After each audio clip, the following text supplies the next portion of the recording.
everybody, my name is Starrapter and welcome to the channel. Today I will be reviewing a brand new episode of Star Wars Resistance. This is episode 4 of season 1 titled The High Tower, and I do this every single week with the new Resistance episode, so if you like my thoughts on this episode, please make sure you subscribe to the channel so you never miss another review. So with that being said, we got into the conflict with the First Order pretty early on in this season of Star Wars Resistance with this episode, which I really appreciate. It feels like the plot is just rolling forward with brand new reveals and whatnot, and we really did learn a lot about the First Order. Some things I just want to talk about first were the characters of both Hype Phazon and Tamravora, and how about they have a backstory together where Tamravora was really good friends with Hype Phazon, and well, as soon as he became an ace pilot, he kind of forgot about her. So I really like how they have these conflicts with these other characters now. It's not just all focused on Kaz. We have these side characters.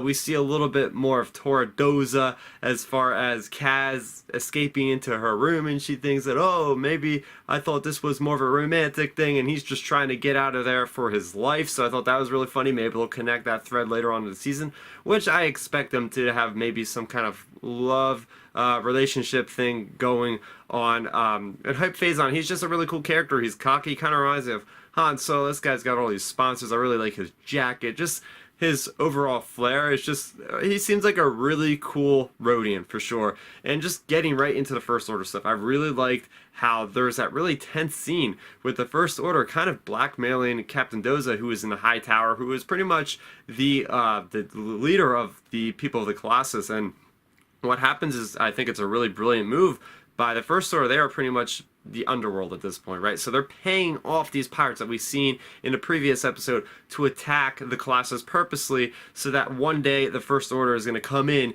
and be the saviors for the people of the Colossus, and hence buy their way into controlling the Colossus, which is a fueling platform. I thought it was really interesting and a turn of events when we find out that the ace pilots, not only are they there to race, not only are they there to defend the Colossus from the pirates, but they actually have missions where they have to escort these nondescript First Order fuel ships to the dock. So I thought that was really cool how we even have people like Hype Phazon, who is like, look, I refuse to do this, and we don't really know why, and we have Kaz even asking him point blank, and he just changes the subject. So I really want to know what happened with Hype Phazon and what happened with him in the First Order. So that to me was really cool. I thought this episode was just hilarious. I think one of the funniest things I've ever seen is how literal Niku is, and how Kaz is trying to do his spying thing and try not to be too noticeable. And well, he's saying, well, Nico's gonna go over there and just ask the First Order what they're up to, because that's the whole point of Kaz being there.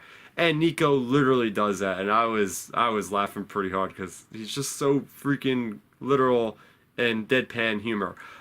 Something I noticed, which was really cool, was the fuel ship for the First Order, that nondescript one, seemed like it was pulled out of the pages of the Poe Dameron comics, so I really hope they kind of keep doing some more crossover with that. The overall aesthetic of the High Tower is really cool. It really reminded me a lot of Bespin for sure. All those little Easter eggs in Doza's room was really neat too. They have a whole spreadsheet of that, or a whole sheet of that, on the StarWars.com in the episode guide, so you can check out all the little Easter eggs in there.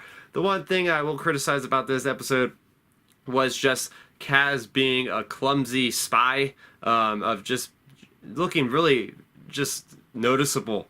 And I know he's learning this kind of thing on the job, but still it's a little bit too much for me. But again, it is supposed to be for mainly a younger audience, and we can kind of understand that, okay, this is supposed to be funny for the kids. I get it. But anyway, the story deep down with Resistance, I didn't expect it to really go this heavy, this quick into First Order, and you could tell there's like a deepness, a kind of more complicated type of plot that, you know, as a person that's 28 watching a Disney show, I'm actually really appreciating where they're going with this story, and that's going to do it for this review. What did you guys think of this episode of Star Wars Resistance? Let me know in the comment section below. Also, heads up, I am rebranding This Week in Star Wars Canon to Star Wars Weekly, and I want to ask you guys your questions. Could be anything Star Wars related, could be Resistance or anything. I will be putting those videos up every Wednesday. You can tweet me your questions, hashtag Star Wars Weekly, and make sure to tag me at Starrapter. So that's going to do it for another review of Star Wars Resistance. I'm still on board with this series, and I cannot wait to see what happens in Episode 5. That is going to do it for me, Starrapter. Thank you so much for watching, and may the Force be with you always. Thanks for checking out the video. Please hit that thumbs up symbol. It helps me know that I'm making content that you guys enjoy. And if you enjoyed this video, I also include 2 videos down below you guys should check out. And please consider subscribing to this channel. It helps support me, and it notifies you guys of when I get new videos up on the channel. You can also contact me on Twitter, Facebook, and Instagram at Starrapter.